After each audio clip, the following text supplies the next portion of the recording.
Hebreus capítulo 7.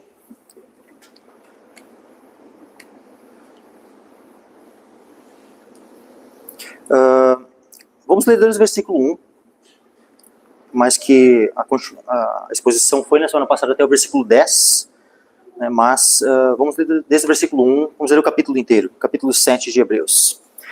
Diz o seguinte: porque este Melquisedeque, que era rei de Salém, sacerdote do Deus Altíssimo, e que saiu ao encontro de Abraão, quando ele regressava da matança dos reis, e o abençoou, a quem também Abraão deu o dízimo de tudo, e primeiramente é, por interpretação, rei de justiça, e depois também rei de Salém, que é rei de paz, sem pai, sem mãe, sem genealogia, não tendo princípio de dias, nem fim de vida, mas sendo feito semelhante ao Filho de Deus, permanece sacerdote para sempre.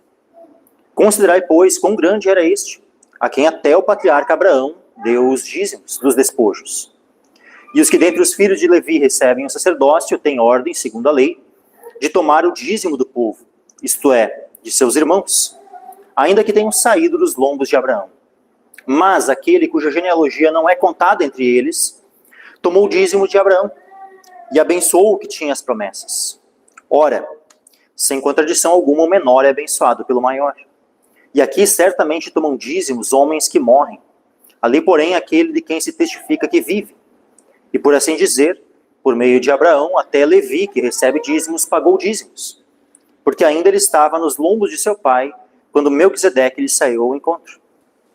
De sorte que, se a perfeição fosse pelo sacerdócio levítico, porque sob ele o povo recebeu a lei, que necessidade havia mais de que outro sacerdote se levantasse segundo a ordem de Melquisedeque, e não fosse chamado segundo a ordem de Arão? Porque, mudando-se o sacerdócio, necessariamente se faz também mudança da lei. Porque aquele de quem estas coisas se dizem, pertence a outra tribo, da qual ninguém serviu ao altar. Visto ser manifesto que nosso Senhor procedeu de Judá, e concernente a essa tribo, nunca Moisés falou de sacerdócio. E muito mais manifesto é ainda, se a semelhança de Melquisedeque, se levantar outro sacerdote, que não foi feito segundo a lei do mandamento carnal, mas segundo o poder da vida incorruptível. Porque ele assim testifica: tu és sacerdote eternamente segundo a ordem de Melquisedeque. Porque o precedente mandamento é abrogado por causa da sua fraqueza e inutilidade, pois a lei nenhuma coisa aperfeiçoou, e desta sorte é introduzida uma melhor esperança pela qual chegamos a Deus. E visto como não é sem prestar juramento, porque certamente aqueles sem juramento foram feitos sacerdotes, mas este com juramento, por aquele que lhe disse: jurou o Senhor e não se arrependerá, tu és sacerdote eternamente, segundo a ordem de Melquisedeque. De tanto melhor aliança, Jesus foi feito fiador. E na verdade, aqueles foram feitos sacerdotes em grande número, porque pela morte foram impedidos de permanecer. Mas este, porque permanece eternamente, tem um sacerdócio perpétuo. Portanto, pode também salvar perfeitamente os que por ele se chegam a Deus, vivendo sempre para interceder por eles. Porque nos convinha tal sumo sacerdote, santo, inocente, imaculado, separado dos pecadores e feito mais sublime do que os céus, que não necessitasse, como os sumos sacerdotes, de oferecer cada dia sacrifícios primeiramente por seus próprios pecados e depois pelos do povo, porque isto fez ele uma vez oferecendo-se a si mesmo. Porque a lei constitui sumos sacerdotes a homens fracos, mas a palavra do juramento, que veio depois da lei, constitui ao Filho perfeito para sempre. Amém. Glória a Deus. Podem se sentar, meus irmãos.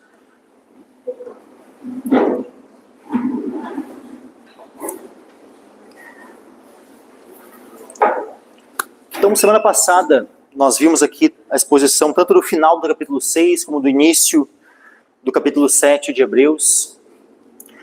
Nós vimos a promessa que o Senhor fez a Abraão e que ele confirmou, né, essa mesma promessa com juramento, né, para mostrar muito, né, de uma maneira muito estabelecida, né, que aquilo não mudaria, Então, em duas coisas as quais é impossível que Deus minta. Tanto a sua promessa, ou seja, a sua palavra que ele já tinha dado, como uma segunda coisa, ele ainda se interpõe por meio de um juramento, né, para mostrar de maneira mais estabelecida ainda, né, que a promessa que ele havia feito iria se cumprir. E a promessa se cumpre em Cristo. E o próprio Cristo era a promessa. Então a vinda de Cristo, né, era a promessa. Ele era a semente prometida na qual todas as nações da terra seriam abençoadas. Né? A semente de Abraão. Jesus é essa semente. Semente de Abraão. E no capítulo 7, então, nós vemos, né, uma situação na qual Abraão está envolvido. Abraão era aquele que tinha as promessas, aquele que recebeu as promessas do próprio Deus. Inclusive, não apenas promessa, mas também juramento. Né, quando ele oferece seu filho Isaque, né, e Deus, portanto, né, jura, né, que iria cumprir aquilo que ele havia prometido a ele. E aqui nós vemos, então, uma situação onde Abraão ele se encontra com o rei Melquisedeque. Né, quando diz ali, porque este Melquisedeque era rei de Salém, né, sacerdote do Deus Altíssimo, e que saiu ao encontro de Abraão quando ele regressava da matança dos reis e o abençoou. Eu não vou ler novamente a passagem lá como eu fiz na semana passada, né, lá de Gênesis, né, mas os irmãos, né, muitos, né, já estavam aqui ou viram, né, também a pregação pela internet. Tem o texto lá de Gênesis 14, né, dá para ler, né, e se inteirar bem, né, da história aqui. Mas o ponto é, a quem Abraão deu o dízimo de tudo. Então Melquisedeque era sacerdote do Deus Altíssimo. Então, como eu já disse na semana passada, né, o posicionamento que eu mantenho, né, sobre, né, quem era Melquisedeque é que ele era um rei, né, mas ele era um homem né, piedoso e de maneira assim muito além, né, do normal. Né. Podemos comparar assim, por exemplo, a homens, né, que viveram na época de Abraão, como Jó. Jó foi um homem que viveu na época de Abraão. Era um homem que não havia, né, igual. Né. Um homem assim, né, tremendo assim a forma, né, como o próprio Deus dá testemunho, né, a respeito de Jó. E Jó não era da linhagem de Abraão. Né. Jó era um homem que está lá, né, na sua, né, vivendo a sua vida num contexto separado. Né. E muito provavelmente, né, nem tenha conhecido, né, propriamente Abraão, né, por exemplo. Por mais que, quando nós vemos ali o contexto de Jó, né, é muito possível que eles tenham vivido, né, em paralelo, assim. Jó provavelmente um pouco mais velho que Abraão, mas é possível que eles tenham tido, né, pelo menos assim, duração de vida deles, né, sido compatível, né, um e outro. E Melquisedeque, então, né, não entendo que ele fosse simplesmente um cananeu ali qualquer, né, não, mas sim um homem que vinha né, dessa linhagem, né, de homens que permaneciam com a fé verdadeira no Deus vivo. Homens que, por exemplo, nós vemos, né, de antes do dilúvio, né, por exemplo, Melquisedeque não era de antes do dilúvio, tá? O único que estava vivo no tempo de Abraão, que veio antes do dilúvio, era, por exemplo, Noé. Noé estava vivo ainda na época de Abraão. Sem, Cã, Jafé, né, o próprio Sem. É por isso que alguns, eu comentei na semana passada, os judeus argumentam que Melquisedeque seria Sem, né, que não concordo, né, mas vejo que Sem, né, que viveu antes do dilúvio, né, era alguém que ainda estava vivo, né, no tempo aqui de Abraão, no tempo de Melquisedeque. Então a fé verdadeira no Deus vivo, ela ainda permanecia. Né, os povos, por mais que havia já, nós vemos ali, mesmo entre os cananeus, ou egípcios e tantos outros, né, estavam cada vez mais se afastando da verdadeira fé, mas havia aqui um homem a quem Deus havia constituído como sumo sacerdote, né, ou sacerdote, né, fala aqui, né, menciona ele como sacerdote do Deus Altíssimo, e quando ele está em contato com Abraão, ele tanto abençoa Abraão, e ele abençoa a Deus. Né. Ele abençoa Abraão em nome do Deus Altíssimo e abençoa o Deus Altíssimo que entregou os seus inimigos nas mãos de Abraão. Então ele age ali como um sacerdote, né, fazendo a mediação, essa função, né, dos sacerdotes. Na sequência, nós vemos ali a respeito dele que é dito, versículo 2, né, quem também abrandou o digno de tudo, primeiramente é por interpretação rei de justiça, depois também rei de Salém, que é rei de paz, sem pai, sem mãe, sem genealogia, não tendo princípio de dias nem fim de vida, mas sendo feito semelhante ao Filho de Deus, permanece sacerdote para sempre. Então, Melquisedeque, né, ele é um tipo que aponta para Cristo. Né? E aqueles 3 versículos que contam a história dele lá de Gênesis, né, Gênesis 14, do versículo 18 ao 20, eles não estão lá por acaso. Né? Eles foram colocados lá, o Espírito Santo, né, que moveu Moisés a redigir o escrito de Gênesis, o Espírito Santo foi quem, sabe, soprou palavra por palavra do que está redigido sobre Melquisedeque. E com certeza, tudo que, no que ele apontaria para Cristo, já estava em vista.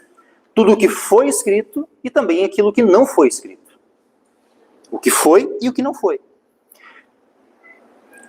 O que foi escrito era rei de justiça, rei de, no caso, Melquisedeque, né, o significado de Melquisedeque significa rei de justiça.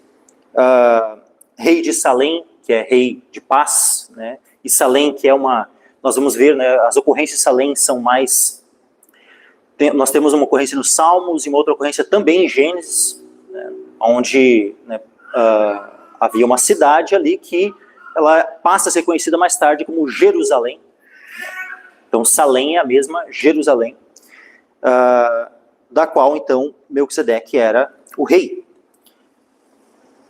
Não é mencionada nada sobre, né, quando esses 3 versículos que descrevem a história dele, não aparece nada antes e nada depois, né, sobre da onde ele, só diz que ele era rei de Salém, só, mas não diz da onde ele tinha vindo, quem tinha sido os pais dele, nada disso é referido. Né, sem pai, sem mãe, sem genealogia. Tudo isso por quê, meus irmãos? Por que enfatiza esse aspecto? Sem genealogia. Versículo 6, né? Por exemplo, mas aquele cuja genealogia não é contada entre eles. Então a genealogia de Melquisedeque não é contada entre os levitas.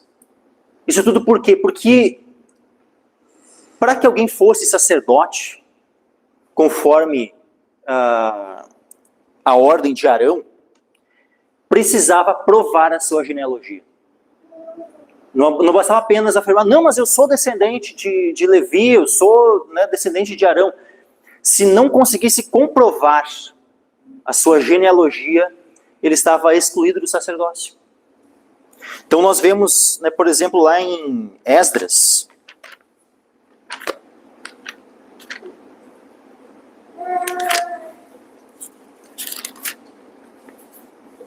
Esdras capítulo 2, versículos 61 e 62.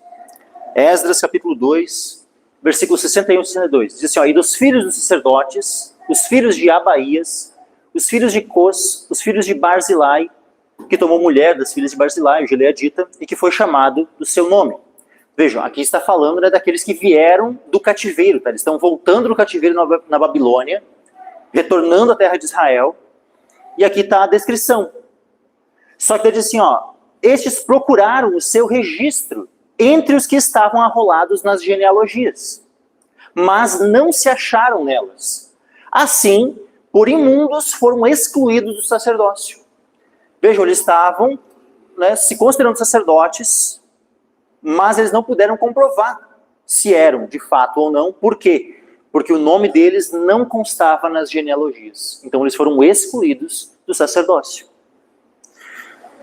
Então, para que um homem pudesse exercer o sacerdócio, ele precisaria comprovar a sua genealogia. Vamos lá para Números capítulo 3. Perdão.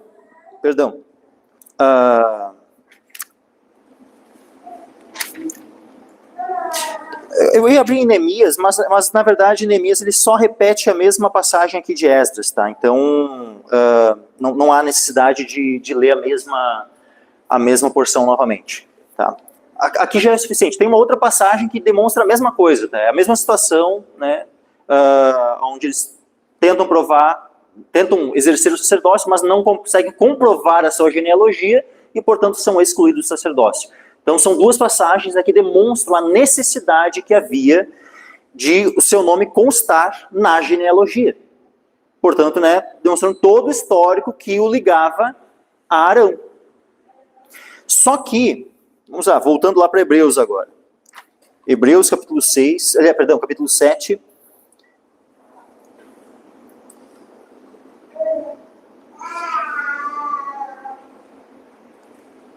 Vamos começar agora versículo 11 em diante.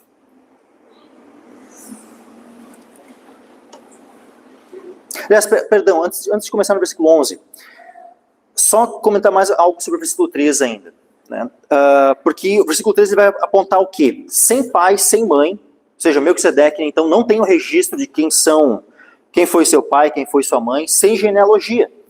E mais abaixo, como eu já disse, né, diz assim, cuja genealogia não é contada entre eles. Então, o que é dito aqui? Quando diz assim, sem genealogia, é sem genealogia registrada. Né? Porque depois, mais abaixo, ele não reafirma novamente que ele não tem genealogia porque ele foi um homem, digamos assim, foi alguém que não nasceu. Né? Apenas é dito que a genealogia dele não é contada entre eles. Né? Mas aquele cuja genealogia não é contada entre eles.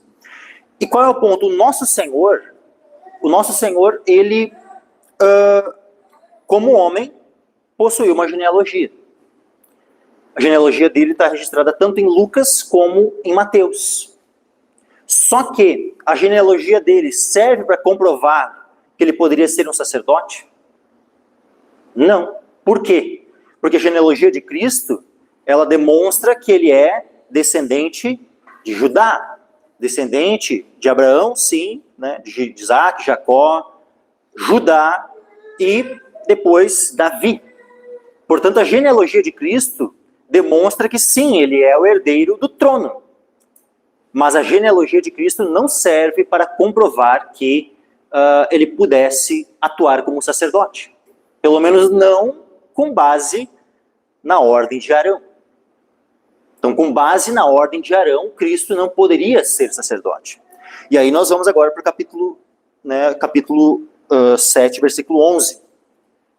Então, Melquisedeque, ele foi feito, então, semelhante ao Filho de Deus, né, nessa comparação, né, ele é feito semelhante ao Filho de Deus, semelhante a Cristo. E, portanto, no versículo 11 vai dizer o seguinte: de sorte que se a perfeição fosse pelo sacerdócio levítico, porque sob ele o povo recebeu a lei, que necessidade havia mais de que outro sacerdote se levantasse segundo a ordem de Melquisedeque e não fosse chamado segundo a ordem de Arão? Então, qual é o ponto que é colocado aqui? Nós temos a lei do Senhor. E a lei do Senhor, ela é perfeita. A lei do Senhor é boa. Tudo aquilo que Deus revela, né, é bom. Só que a lei no que tange ao sacerdócio, e especialmente o sacerdócio conforme a ordem de Arão, ela tinha um propósito específico, para um tempo específico. Nesse sentido, a lei de Moisés, no que tange a todo o aspecto do sacerdócio de Arão, aos sacrifícios e tudo mais, ela era um tutor para conduzir a Cristo. Então, em tudo isso, a lei ela estava apontando para Cristo apenas. Mas ela, nesse sentido, ela não tinha a perfeição das coisas e nem poderia, por meio destes sacrifícios e desse sacerdócio, aperfeiçoar os adoradores, aperfeiçoar os crentes. Vamos abrir lá em Gálatas,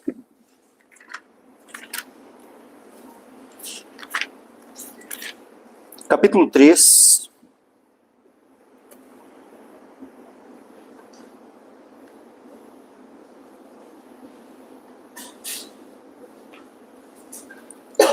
E versículo 15 em diante. Gálatas 3, versículo 15 em diante. Diz o seguinte: irmãos, como homem falo, Se a aliança de um homem for confirmada, ninguém a anula, nem a acrescenta. Ora, as promessas foram feitas a Abraão e a sua descendência. Não dize as descendências como falando de muitas, mas como de uma só, e a tua descendência que é Cristo. Mas digo isto, que tendo sido a aliança anteriormente confirmada por Deus em Cristo, a lei que veio 430 anos depois não a invalida, de forma a abolir a promessa. Vejam que a lei de Moisés, ela veio, como diz aqui, 430 anos depois de Deus ter feito a promessa a Abraão. Então a lei que veio depois, ela não pode invalidar a promessa que é anterior. Versículo 18, porque se a herança provém da lei, já não provém da promessa, mas Deus, pela promessa, a deu gratuitamente a Abraão. Logo, para que é a lei? Foi ordenada por causa das transgressões, até que viesse a posteridade a quem a promessa tinha sido feita.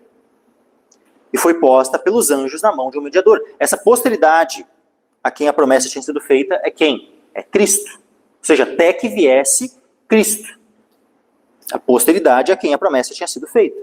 E foi posta pela mão de anjos na mão de um mediador. No caso, aquele mediador que foi o mediador da lei é Moisés.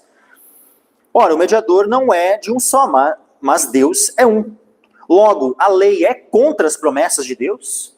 Pensa, Deus ele instituiu uma lei contrária às suas promessas? Não. Não é como diz aqui, de nenhuma sorte. Porque se fosse dada uma lei que pudesse vivificar, a justiça, na verdade, teria sido pela lei. E o propósito da lei não era conceder vida. Pelo contrário, a lei, pensa, a lei instituída em circunstâncias onde o povo já nasce debaixo do pecado, já nasce com uma natureza pecaminosa. Será que a lei, então, dada por Deus a Moisés, foi dada com o propósito de conceder vida? Não, não foi com esse propósito. Como diz aqui, se fosse dada uma lei que pudesse vivificar, a justiça, na verdade, teria sido pela lei. E nunca foi o propósito de a justiça ser pela lei. Por mais que estava lá na lei. Aquele, como diz assim, o homem que fizer estas coisas, por elas viverá. Né? Esse era um princípio que estava ali estabelecido na lei. O homem que fizer essas coisas, ou seja, aquele que cumprisse todos os requisitos da lei, sem tropeçar em nenhum ponto, teria vida. Mas e aí, como é que faz para homens pecadores terem vida, então, por meio da lei, se os homens não conseguem guardar a lei em todos os seus pontos, em todas as suas minúcias? Então, nenhum homem teria vida. E Deus, será que Deus sabia disso ou não sabia? Óbvio que Deus sabia. Então, também é óbvio que a intenção de Deus ao dar a lei não era a de vivificar. Pelo contrário, a intenção de Deus ao dar a lei, como diz lá em Romanos, era colocar todos debaixo do pecado. Para quê? Para que todos percebessem a necessidade que tem de um Salvador, de Jesus Cristo. Para que todos pudessem desesperar das suas próprias forças, dos seus próprios méritos. Ou seja, que todos abandonassem as esperanças de salvar-se a si mesmos. Então esse é um dos propósitos da lei. É servir de tutor para nos conduzir a Cristo. A lei, ela está ali como um alerta, dizendo assim, tu não vai conseguir te salvar a ti mesmo. Tu vai ser morto se tu não... Tu vai ser condenado se tu permanecer do jeito como tu estás. Mas tu pode recorrer a um que é o Salvador. Gálatas aí continua aqui, versículo 22. Mas a Escritura encerrou tudo debaixo do pecado. Olha isso. Ou seja, a lei, então, ela encerrou todas as coisas. Então, ou seja, para demonstrar que todos são pecadores. Que não há um justo sequer. E esse é um dos propósitos da lei. Encerrar tudo debaixo do pecado. Para que a promessa, pela fé em Jesus Cristo, fosse dada aos crentes. Então vejam, a promessa então de vida, a promessa de bênção, é dada aos crentes por meio de Jesus Cristo. Mas antes que a fé viesse, estávamos guardados debaixo da lei e encerrados para aquela fé que se havia de manifestar. de maneira que a lei nos serviu de tutor para nos conduzir a Cristo, para que pela fé fôssemos justificados. Então a lei, nesse sentido, né, ela não veio com o propósito de nos aperfeiçoar e, portanto, aperfeiçoados, sermos salvos. A lei não veio com esse propósito de nos aperfeiçoar, a lei veio com o propósito de encerrar a todos debaixo do pecado e apontar para Cristo. Apontar para Cristo, como aquele que poderia nos livrar da condenação que havia na lei. Voltando lá para Hebreus, capítulo 7, versículo 11. De sorte que se a perfeição fosse pelo sacerdócio levítico, porque sob ele o povo recebeu a lei, que necessidade havia mais de que outro sacerdote se levantasse, segundo a ordem de Melquisedeque? Então veja, para que haveria necessidade de outro sacerdote se estava tudo bem lá com Arão e depois com todos os sacerdotes que vieram na sequência, mas a questão é, não estava tudo bem.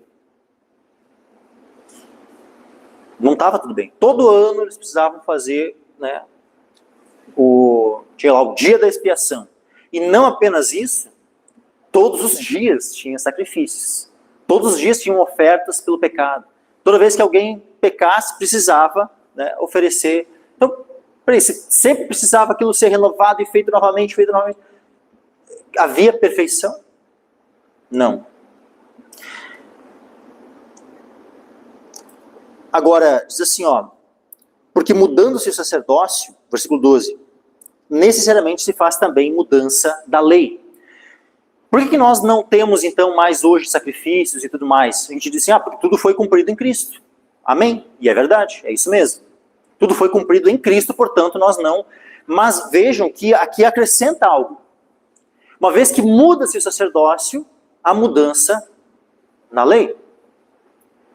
Então, quando Cristo cumpre a lei, quando Cristo cumpre tudo aquilo para cujo o sacerdócio de Arão apontava, aquilo que os sacrifícios que foram instituídos na lei mosaica apontavam, quando Cristo, no seu sacrifício e no seu sacerdócio, cumpre tudo isso de maneira perfeita, ele é o cumprimento da lei, como, uma vez que nele é estabelecido um novo sacerdócio, como diz aqui, mudando-se o sacerdócio, necessariamente se faz também mudança da lei.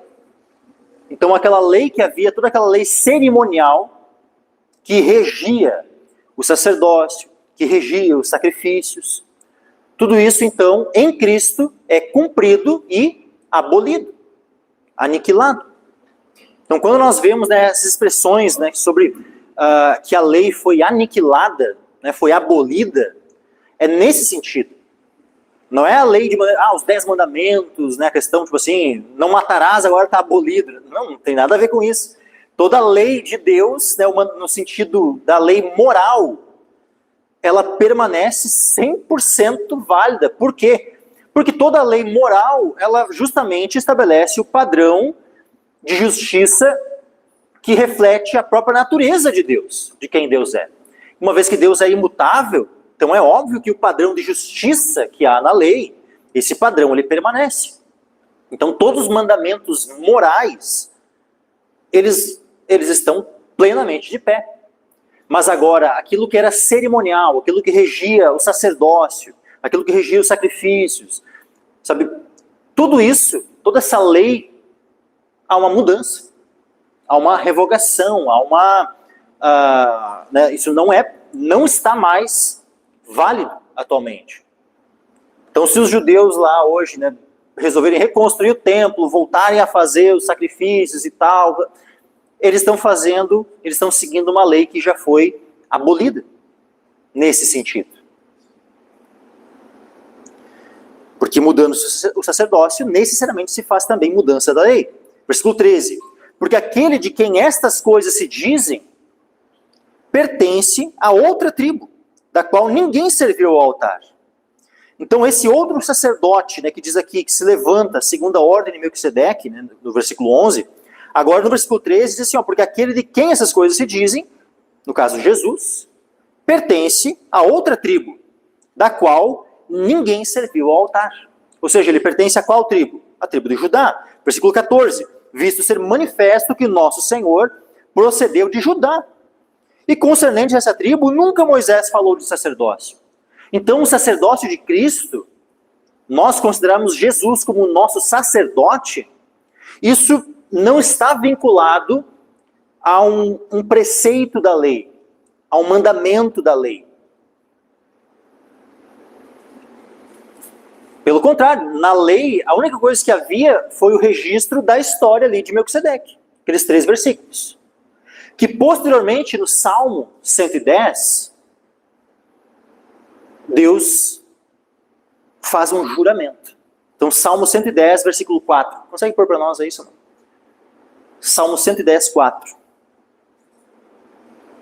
Jurou o Senhor e não se arrependerá. Tu és o sacerdote eterno, segundo a ordem de Melquisedeque. Então vejam que Jesus ele é constituído como nosso sumo sacerdote, não com base na lei de Moisés. Porque com base na lei de Moisés, para que Jesus fosse sacerdote, ele teria que comprovar que a genealogia dele veio de Arão.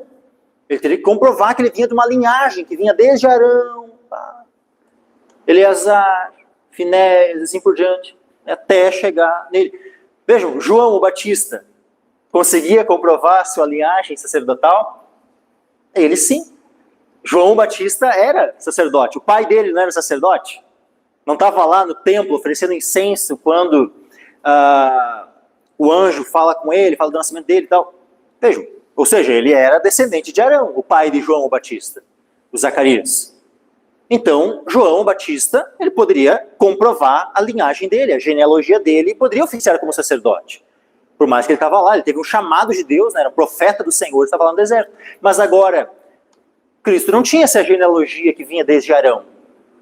Mas isso por quê? Porque de fato Deus já havia estabelecido, sob juramento, que o sacerdócio de Cristo não ia ser conforme a ordem de Arão, mas sim conforme a ordem de Melquisedeque. Isso já havia sido estabelecido. E olha só, vamos ver mais aqui. Versículo 15. E muito mais manifesto é ainda, se a semelhança de Melquisedeque se levantar outro sacerdote, que não foi feito segundo a lei do mandamento carnal, mas segundo o poder da vida incorruptível. Então vejam, Jesus foi feito sacerdote, não segundo a lei do mandamento carnal. Quando fala aqui mandamento carnal, não quer com isso dizer que a lei seja carnal. Tá? Não é no sentido assim de que a lei em si seja carnal. Tá? Até porque, quando nós vemos lá em Romanos, né, o que é falado sobre a lei, né? Que a lei, Romanos 7,12, assim a lei é santa, o mandamento santo, justo e bom, né? A lei é o padrão de Deus, toda lei foi estabelecida por Deus, então né, ela não é carnal no sentido, né, tipo quando a gente fala assim, né, que nós, sabe quando a gente age de maneira carnal por agir de acordo com a velha natureza? Então não é nesse sentido que se usa aqui a expressão carnal, tá? Não é nesse sentido. Quando se usa aqui não feito segundo a lei do mandamento carnal, é no que tange a esse aspecto material, tá? em comparação com aquilo que é eterno. É nesse aspecto que é usado aqui o mandamento carnal. Por quê? Porque a lei que regia o sacerdócio de Arão, ela regia o sacerdócio de homens de carne, mortais, que morriam, precisavam ser substituídos, que estavam tratando com um tabernáculo, um templo construído por mãos de homens, que precisavam operar ali a morte de animais. Então, nesse sentido, tudo regia aspectos materiais. Eles apontavam para realidades espirituais superiores, que iriam se cumprir em Cristo. Mas regia todo um sistema, né, que era material. Por exemplo, um pouco mais adiante, Hebreus capítulo 9, versículo 9 e 10. Versículo 8, 9 e 10. Diz assim, ó, dando nisto a entender o Espírito Santo, que ainda o caminho do santuário não estava descoberto, enquanto se conservava em pé o primeiro tabernáculo, que é uma alegoria para o tempo presente, em que se oferecem dons e sacrifícios, que quanto à consciência não podem aperfeiçoar aquele que faz o serviço. Vejam, a consciência daquele que levava o animal lá para ser sacrificado, a consciência dele não era aperfeiçoada. Não pode aperfeiçoar. Ou seja, não pode tornar perfeito. Agora, em Cristo, nós somos tornados perfeitos? Em Cristo nós somos tornados perfeitos, meus irmãos. Quando nós cremos em Jesus Cristo, a nossa posição diante de Deus é a de perfeitos nele. Nós somos perfeitos em Cristo, porque Cristo é perfeito. O sacrifício de Cristo é um sacrifício perfeito. Portanto, nós somos aperfeiçoados. Ou seja, tornados perfeitos em Cristo. Mas agora, os sacrifícios de animais podiam tornar alguém perfeito? O próprio texto diz aqui que não. É uma alegoria para o tempo presente, em que se oferecem dons. Por que ele fala para o tempo presente? Porque quando Hebreus foi escrito por Paulo aqui, o templo ainda estava de pé. Os judeus que não tinham crido no Evangelho continuavam lá sacrificando os animais, os sacerdotes continuavam entrando lá no santuário, tudo. Tudo aquilo ainda estava sendo feito. Por isso que ele fala no tempo presente, né? Em que se oferecem dons, sacrifícios e quanto à consciência não podem aperfeiçoar aquele que faz o serviço, consistindo somente em comidas e bebidas e várias abluções e justificações da carne, impostas até o tempo da correção. Vejam, impostas até o tempo da correção. Mas quando Cristo veio, o tempo da correção chegou. O tempo onde todas as coisas seriam corrigidas e aperfeiçoadas, cumpridas plenamente. Chegou, então, como pode, né, os hebreus aqui, a quem principalmente, né, tinha sido destinada a carta naquele contexto, o que havia? Qual era a tentação para eles? Retornar ao judaísmo. Retornar, né, àquele padrão da lei de Moisés, onde eles estariam lá, indo no templo fazer os sacrifícios e tudo mais, voltando àquela, né, plenamente a velha aliança, ao Velho Testamento. E o que é argumentado aqui? Como assim? Vocês vão abandonar aquilo que é perfeito para retornar a algo que era imperfeito? Não faz sentido. Então, continuando. Muito mais manifesto, versículo 15, Hebreus 7, 15. E muito mais manifesto é ainda, se a semelhança de Melquisedeque se levantar outro sacerdote. Ou seja, assim como Melquisedeque, né, se levantar outro sacerdote. No caso, quem é esse outro sacerdote? Jesus. Um sacerdote, Jesus então, o sacerdote se levanta à semelhança de Melquisedeque. A semelhança daquilo que nós vemos, aqueles princípios, em vários aspectos, né? Rei de justiça, rei de paz. Só que daquilo que Melquisedeque era tipo, Jesus ele é o antitipo. Jesus é o cumprimento, Jesus é a plenitude. Jesus não apenas tem o nome, né? Jesus ele porque Melquisedeque era o nome, mas agora Jesus ele é o rei de justiça. Ele é o príncipe da paz.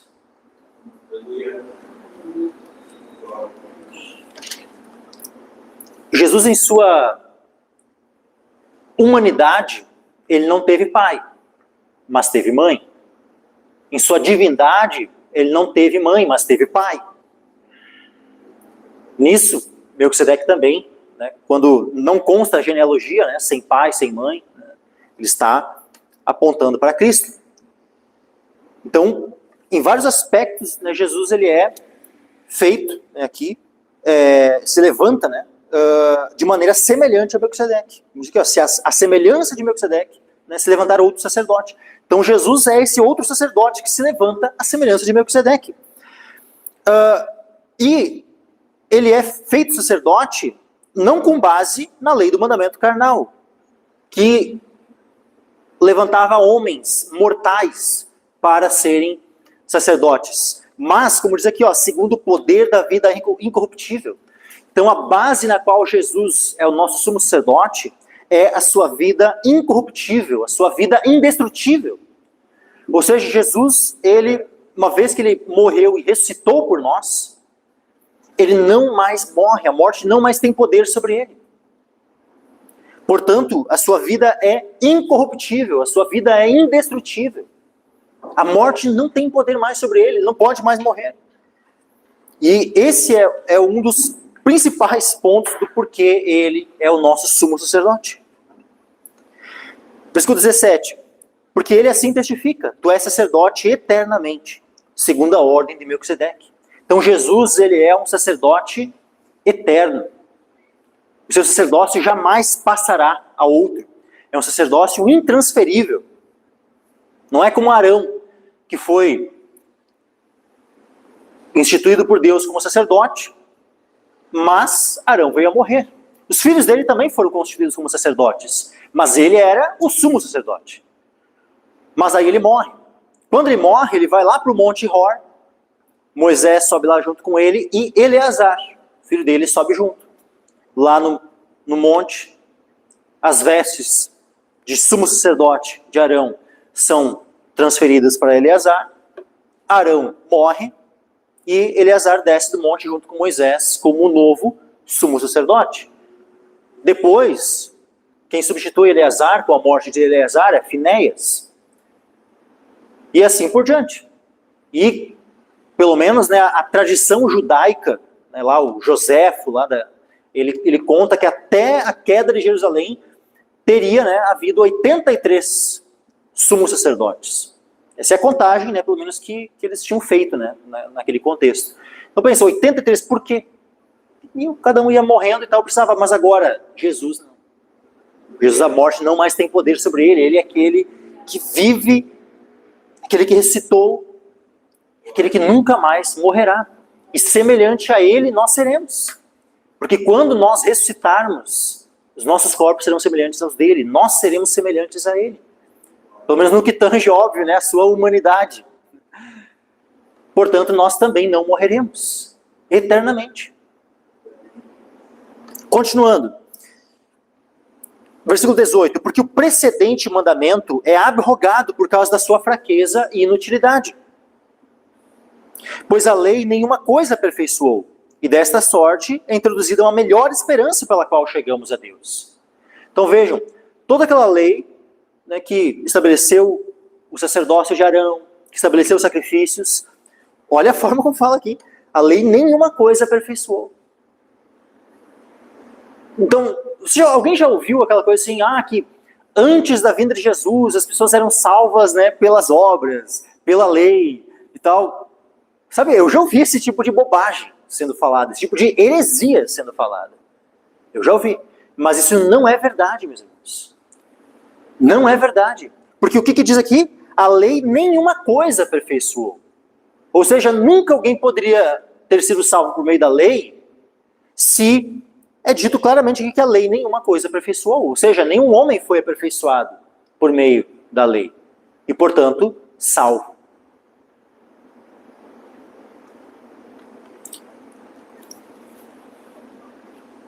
O que é dito aqui, mais adiante em Hebreus capítulo 10, versículo 4. Hebreus 10, 4. Porque é impossível que o sangue dos touros e dos bodes tire os pecados. Se é impossível que o sangue dos touros e dos bodes tire os pecados, então como é que alguém poderia ser salvo por aquele sistema sacrificial e sacerdotal que estava instituído na lei de Moisés? Não tinha como. Então qual era o meio pelo qual eles eram salvos naquele contexto? Era por meio do sacerdócio de Arão? Não. Era por meio dos sacrifícios que eram feitos? Também não. Eles eram salvos pela fé no Messias. Eram salvos pela fé em Cristo, que viria. A promessa. Eles não eram os herdeiros da promessa. Eles não estavam esperando a promessa. Paulo não fala, né? Promessa que foi feita, que nós aguardamos e tal, né? Que agora se cumpriu. Era com base na promessa, na fé na promessa, que eles eram salvos. Agora, no que tange ao sacerdócio de Arão e o sistema sacrificial, aquilo que poderia ajudá-los em relação, né, poderia ajudar a fé deles, tanto os sacerdotes como os sacrifícios, era no que isso se aplicava a apontar para Cristo. Aí sim, aí isso poderia ajudá-los, mas não o sacerdócio em si, nem os sacrifícios em si. Mas naquilo em que eles apontavam para o sacerdócio de Cristo e para o sacrifício de Cristo. Continuando aqui. Então, dessa sorte é introduzida uma melhor esperança pela qual chegamos a Deus. Vejam, alguém que se achegava a Deus por meio do sacerdócio da ordem de Arão e daqueles sacrifícios, não podia ser aperfeiçoado. Portanto, a promessa que nos é feita em Cristo é uma melhor esperança pela qual chegamos a Deus. Versículo 20. E visto como não é sem prestar o juramento, porque certamente aqueles sem juramento foram feitos sacerdotes, mas este com juramento, por aquele que lhe disse, jurou o Senhor e não se arrependerá. Tu és sacerdote eternamente, segundo a ordem de Melquisedeque. Então, lembra que Deus não apenas faz a promessa a Abraão, mas depois ainda confirma a promessa por meio de juramento? Olha que interessante. Jesus, ele é feito nosso sumo sacerdote, não simplesmente por meio de uma lei, mas por meio de um juramento. A lei foi revogada. A gente acabou de ler aqui, no 18, porque o precedente mandamento é abrogado.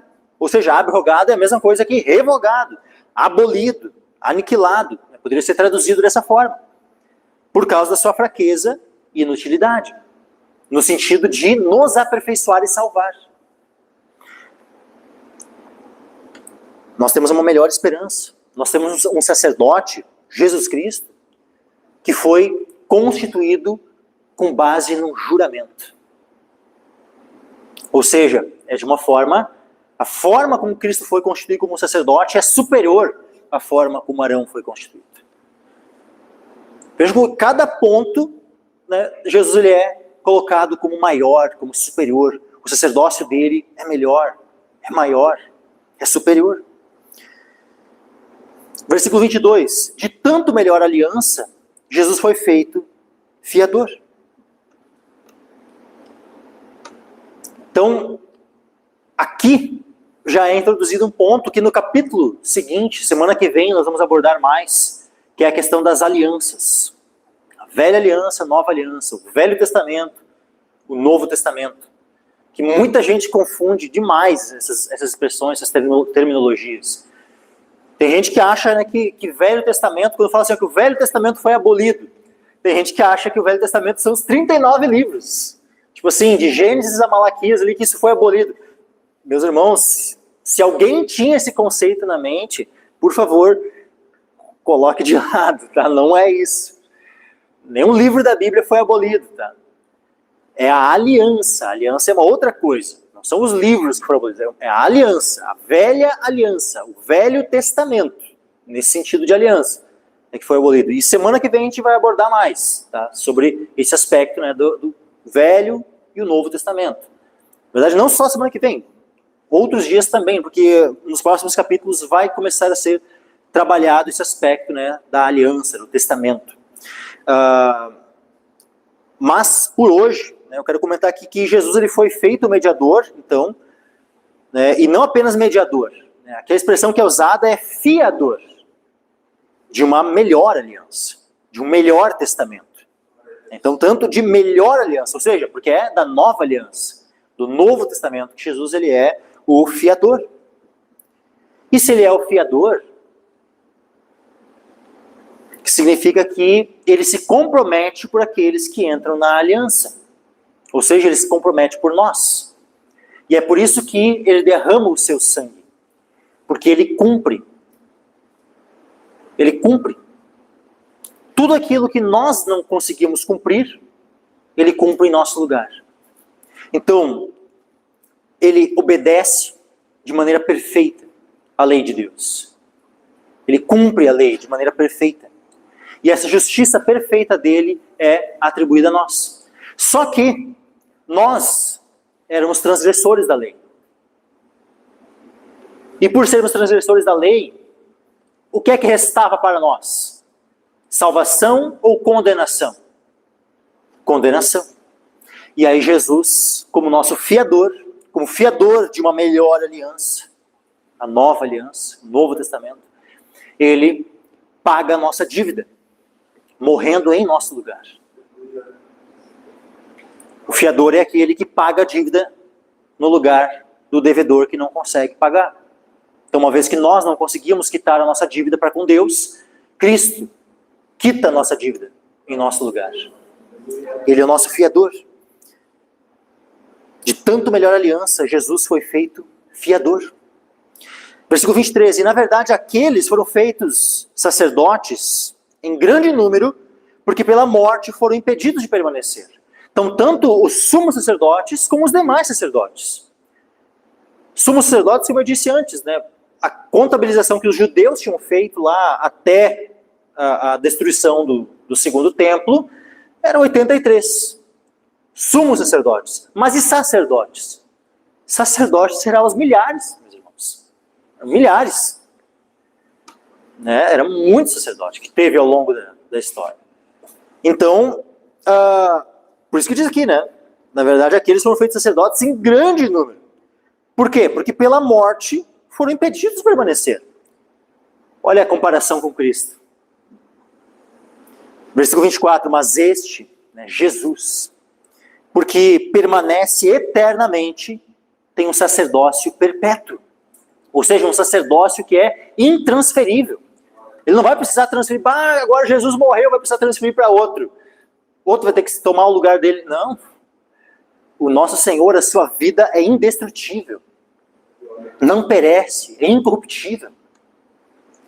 Olha que coisa tremenda, né? Mais uma vez eu ressalto. A graça do Senhor para conosco. Onde o Senhor promete a nós que nós seremos revestidos de imortalidade e de incorruptibilidade. Ou seja, nós seremos semelhantes ao Senhor. Nós merecemos isso, meus irmãos. Nós não merecemos, mas nós devemos nos alegrar por causa disso. Isso deve ser motivo de alegria, de regozijo, meus irmãos. O fato de sermos participantes da glória do Senhor. Sabe, de termos essa esperança da glória. Que isso venha, sabe, alegrar o nosso coração. Que venha nos conduzir, sabe, a uma gratidão maior ao nosso Deus. Que venha nos conduzir, sabe, a pensar menos nas coisas terrenas e mais nas coisas celestiais. Onde a nossa vida está escondida com Cristo em Deus. Então Cristo tem um sacerdócio que é perpétuo, é eterno, é intransferível. 25, versículo 25, portanto, pode também salvar perfeitamente os que por ele se chegam a Deus, vivendo sempre para interceder por eles. Lembra que eu fui ressaltando, até agora há pouco, sobre a lei, que a lei não conseguia aperfeiçoar. Né? Várias vezes a gente lê ali, ó, a lei nenhuma coisa aperfeiçoou. Tudo mais. Agora sobre Cristo, é dito agora as coisas de uma maneira muito diferente. Mesmo que versículo tremendo é esse, né? O 25. Portanto, pode também salvar perfeitamente. Jesus é o único, meus irmãos, que pode nos salvar perfeitamente. De maneira perfeita. Aquilo que a lei não podia fazer, aquilo que o sacerdócio de Arão não podia fazer, aquilo que os sacrifícios do Velho Testamento não podiam fazer, Jesus pode fazer. Jesus é aquele que pode salvar perfeitamente os que por ele se chegam a Deus. Então não basta alguém querer chegar a Deus do seu próprio jeito. Tem aqueles que dizem que todos os caminhos levam a Deus. Algum dia todos terão que se apresentar diante de Deus no dia do juízo. Então todos os caminhos levarão de alguma forma até Deus. Mas, né, ai daqueles que não se achegarem a Deus por meio de Jesus Cristo. Jesus disse assim, ó, eu sou o caminho, a verdade e a vida. Ninguém vem ao Pai a não ser por mim. Então a única forma de nós nos achegarmos a Deus de uma maneira salvífica é por meio de Jesus Cristo. Jesus pode salvar perfeitamente os que por ele se chegam a Deus. E olha que coisa tremenda também isso. Vivendo sempre para interceder por eles. Jesus está vivo nos céus. E qual é a sua principal obra hoje nos céus? Interceder por nós, meus irmãos. A obra de Cristo, qual foi a principal obra de Cristo aqui, quando ele veio aqui na terra? Foi morrer pelos nossos pecados e ressuscitar no terceiro dia. Essa foi a principal obra. Foi importante que ele pregasse? Mas com certeza, importantíssimo, essencial. Foi importante que ele realizasse milagres? Foi. Muito, muito importante. Mas agora, a principal obra de Cristo, por mais importante que os milagres, a pregação e tantas outras obras de Cristo fossem, a principal obra dele foi morrer por nós e ressuscitar ao terceiro dia. Essa foi a sua principal obra. Mas agora, hoje nos céus, a principal obra de Cristo é morrer? Não. Isso ele já fez uma vez. E é de uma vez por todas. Para nunca mais provar a morte. Mas agora, hoje nos céus, a sua principal obra por nós é interceder por nós. Vivendo sempre para interceder por eles. Por eles aqui é quem? Nós somos o eles aqui da passagem. O Senhor vive sempre para interceder por nós. Nós vemos, sabe, a intercessão, por exemplo, exemplos, né, da intercessão de Jesus. Por exemplo, quando Pedro, né, está lá e Jesus disse, ó, Pedro, tu vai me negar. Só que daí ele disse, ó, mas eu roguei por ti, para que a tua fé não desfaleça. Olha que coisa interessante, meus irmãos. Ele disse, Satanás vos pediu para vos joelhar como trigo. Mas eu roguei por ti para que a tua fé não desfaleça. Tu, pois, quando te converteres, confirma os teus irmãos. Meus irmãos, da mesma forma como Jesus intercedeu por Pedro, ele intercede por nós, meus irmãos. Jesus, ele vive sempre para interceder por nós. Romanos, capítulo 8. Olha que coisa tremenda essa passagem, meus irmãos. Romanos, capítulo 8.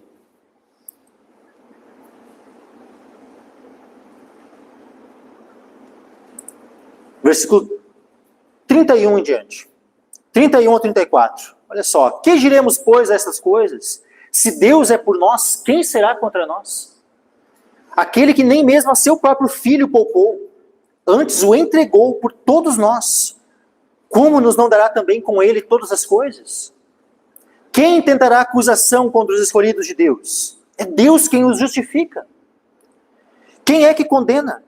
Pois é Cristo quem morreu, ou antes quem ressuscitou dentre os mortos, o qual está à direita de Deus, e o que também intercede por nós.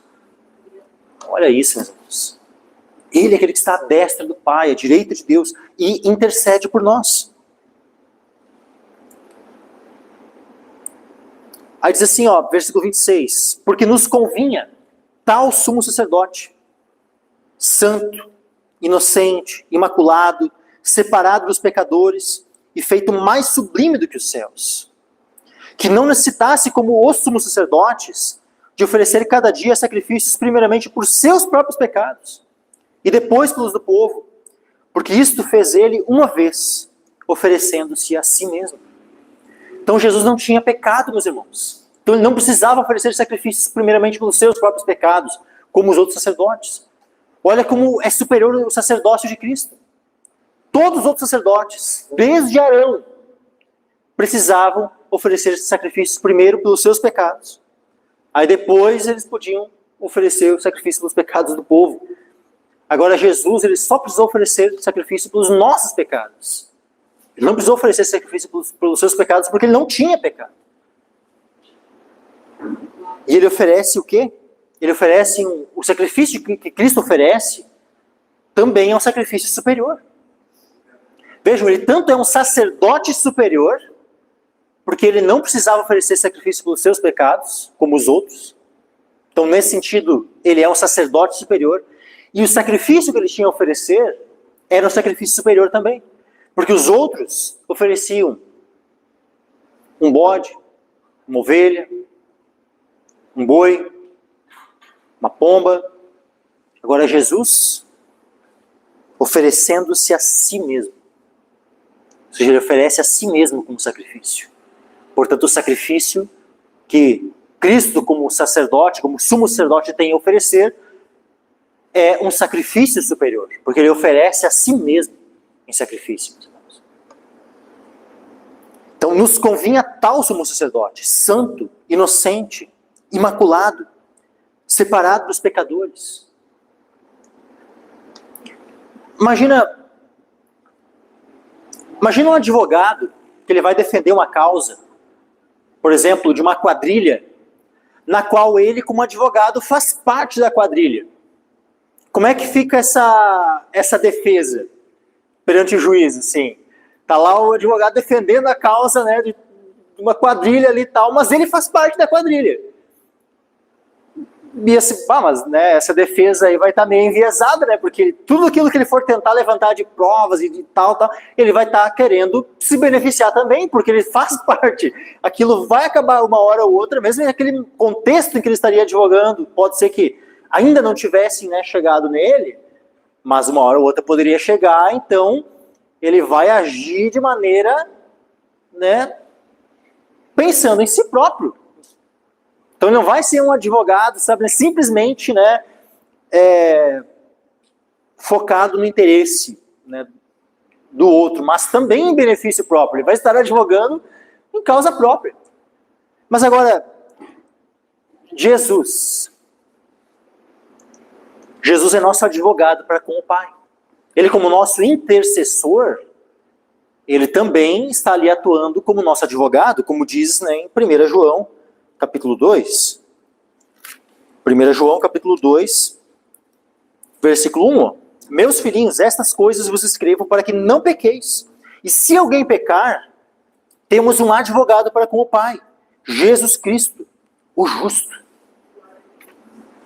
O justo.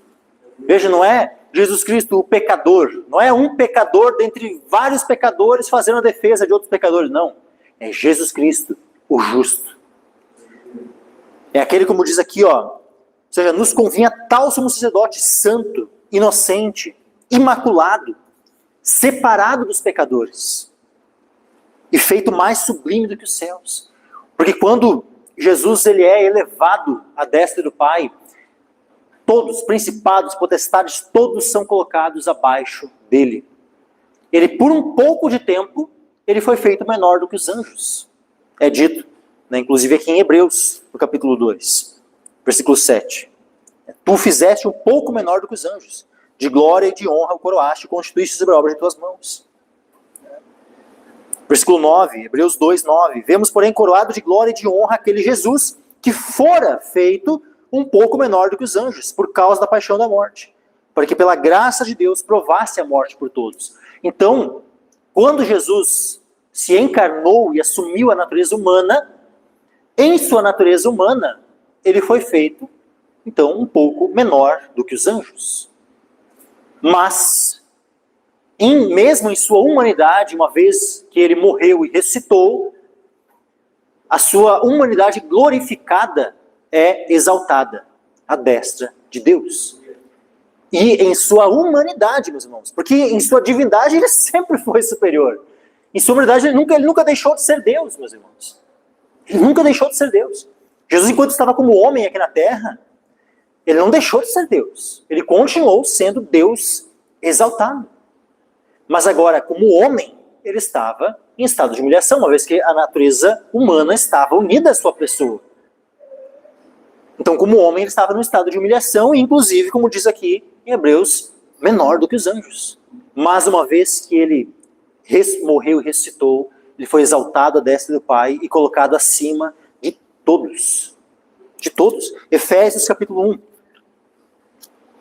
Efésios capítulo 1, versículo 20. Em diante, diz assim, ó, que manifestou em Cristo, ressuscitando dentre os mortos, e pondo a sua direita nos céus, acima de todo principado e poder e potestade e domínio e de todo nome que se nomeia, não só neste século, mas também no vindouro. Ou seja, ele é exaltado acima de todos. E sujeitou todas as coisas a seus pés. E sobre todas as coisas o constituiu como cabeça da igreja.